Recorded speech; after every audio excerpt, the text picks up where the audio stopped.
Welcome back to MMA Al Dente. I am the guy who picked Pete Rodriguez to defeat Jack Della Maddalena. I feel like I use that one all the time.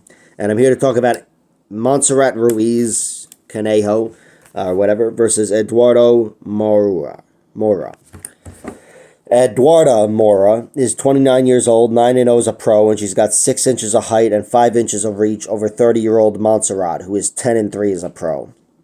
Montserrat Ruiz, she is a limited fighter, physically and technically.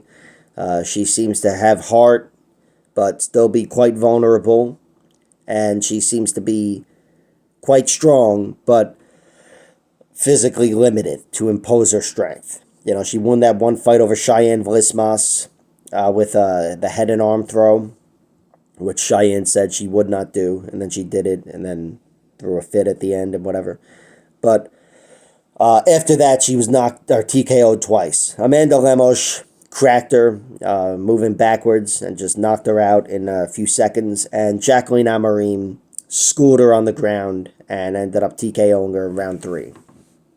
But that was after Montserrat Ruiz had survived and had just about turned the tables. Not where she was going to dominate, but where she got top position at the very least. And it wasn't meant to be, and she ended up getting pounded out anyway. And her other loss comes to Danielle Taylor, former UFC fighter, and a very tough out for a lot of fighters. And that was a decision. Montserrat, she's limited, like I said, giving up 6 inches of height. She is 5 foot flat compared to 5'6".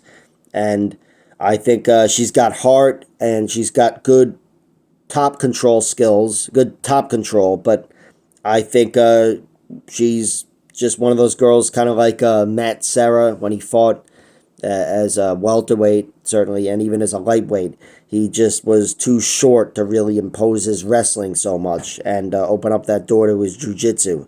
And that's what I see with Montserrat Ruiz generally. And even just pure grappling-wise here in this fight, I think without considering height and leverage and any of this shit, she's just up against it, against Eduardo Moura. This girl is a very good top-game grappler. She has 9 wins, 3 via TKO, 5 via submission, and just 1 decision, a split decision to Aline Sotomayor, good journey woman. But Eduardo Moura is much bigger. I think she's much better technically. I think she's going to rough up Montserrat Ruiz with her leverage and her size and all that, if need be, from the clinch. But I think she's going to be ripping her to the mat, getting top position, and holding it until she gets a finish or the bell rings.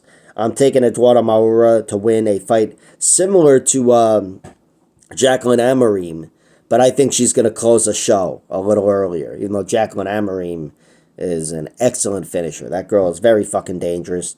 But Eduardo Moura, I think she's going to be, heavier on top and, closing the show early. Montserrat Ruiz, I don't trust a lot about her, and I trust a lot going against her.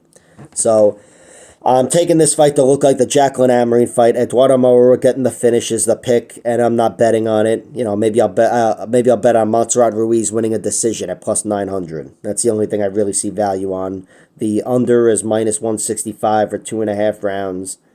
I kind of like that, but I don't love it, especially after watching Amorim go over that, I believe. Got the finish, I think, in the end of round 3. I don't know. But either way, staying away from this one, but certainly picking against Montserrat Ruiz. I think she's going to lose this fight, and it's going to be on the ground. Like, share, subscribe, all that horse shit, and check out my other videos.